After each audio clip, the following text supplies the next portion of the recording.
Whatever enterprise it may be, it is very important to keep a record of everything. Hence, it is also important for dairy farming business to keep track of all activities and maintain a proper record.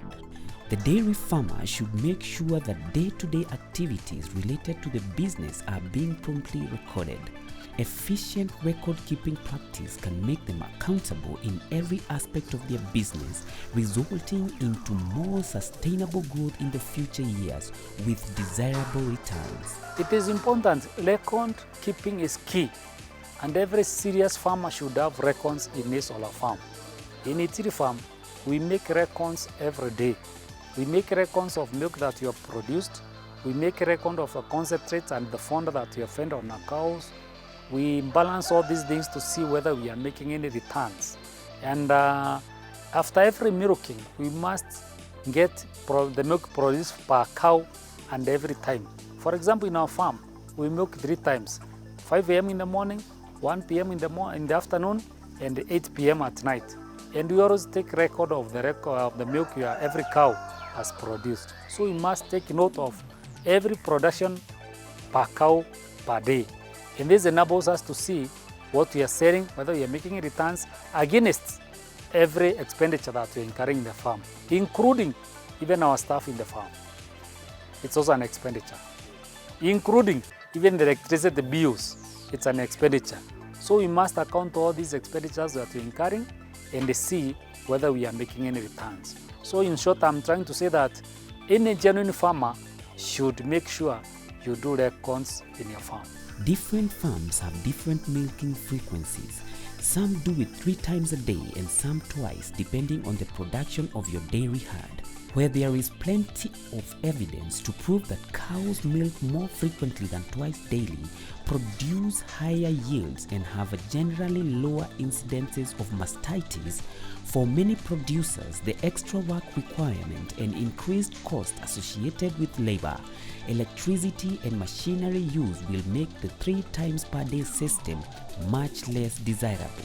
Biologically, in Itiri farm we milk 3 times a day. And biologically, a cow is at a position to process milk within 8 hours. Within 8 hours, the cow has processed enough milk.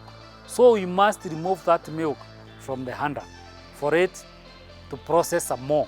So that's why we milk at 5 a.m. in the morning. Again by 1 p.m. we are also milking again because the cow has processed more milk. Between 1 and 8 p.m. at night, we have to milk again because it has processed more milk. But you cannot milk 3 times when the cow hasn't anything to produce.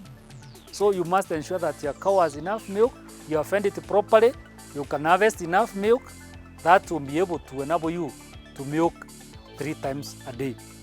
During the dry period, when the cow is drying up, maybe the 7th month of pregnancy, then we reduce that one to twice per day, gradually until the cow dries up. Well, the decision to switch to a greater frequency of milking will be largely on grounds of cost and resource availability for many. A consistent milking routine is paramount on all dairy farms, as this is likely to limit milk leakage and the resultant risk of cross-contamination while the cows are lying down or waiting to be milked. A dairy farming project in Kenya involves multiple steps and strategies which need to be put together to generate high volumes of profits from the farms. Even after successfully setting up a dairy farm, you may face the question as to how to improve dairy farming management, outputs and efficiency. Visit successful farms and get trained. Timothy had just finished training would-be dairy farmers in his makeshift class at home. Some farmers in Meru have formed groups into which they organize such trainings from experts, reducing cost if one was to attend alone. In fact, they were getting the best lecturers from Nairobi University, Kina Professor Gashwiri, to come and teach us on dairy management. And out of that, we acquired a lot of knowledge that has assisted us up to this time to ensure that we are producing a reasonable amount of milk. Other than that, there was the charge of marketing our milk. And because usually processors decide the price of milk to the prices of milk they are supposed to buy from farmers, there was a big challenge. And most of us used to sell even to brokers, yeah, but now we realized we need to bring our milk together, and then we can bargain for a better price having organized our milk. So after the feeds meal, we put up a cooling point. We got the equipment through the assistance of the government, and we have a cooler which has a capacity of holding 3,200 liters, and that is where we collect our milk, then send it to Brookside. There is no single way to succeed in this field. For example, the dairy farms which have semi-zero grazing systems are mostly found to have higher gross profit margins than the farms which adopt zero grazing. However, in many cases, it has also been seen that zero grazing can also lead to high performance of dairy cows. Proper access to funds and credits, production information and collective marketing system across the dairy chain are also key in sustaining a successful dairy venture. One such farmer we visited narrates to us some of the practices he implements in his farm to maximize on profit. One is ensuring that the cow has good fodder 24 hours, clean water 24 hours, enough space, an aerated area, yeah, aerated area, somewhere very clean environment, and a situation whereby a cow has got no stress-free area.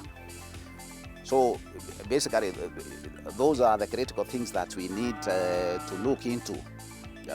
Once you provide those ones, may it be you construct your barn in the bricks,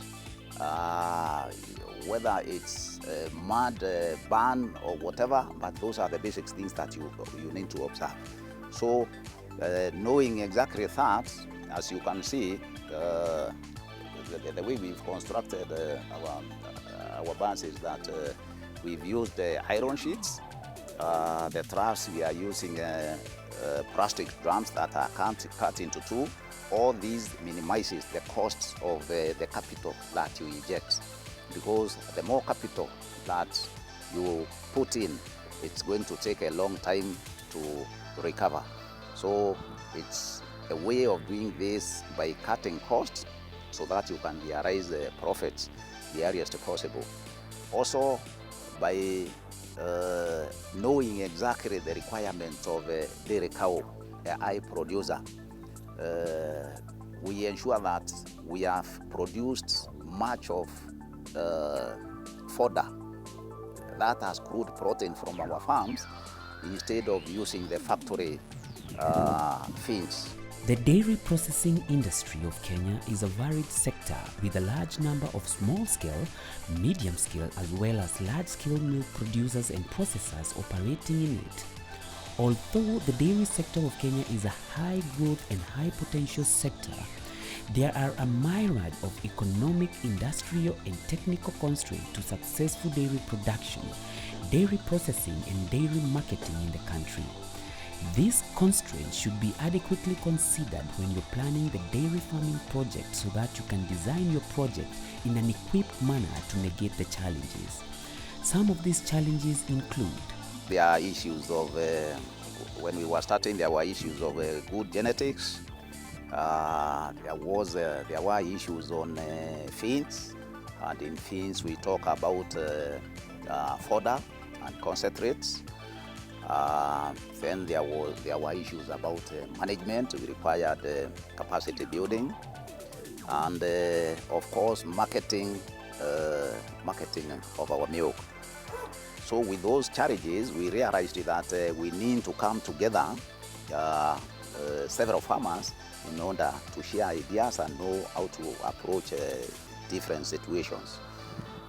So in 2014, we formed a group called the Mesrops Dairy Farming Group. Initially we were 15 members, but now we have increased the number up to 30. And with that group now, we sat down and really tried to address these challenges one by one. So first, it was on genetics, how we could improve our cows to get genetics that are going to give us maximum production.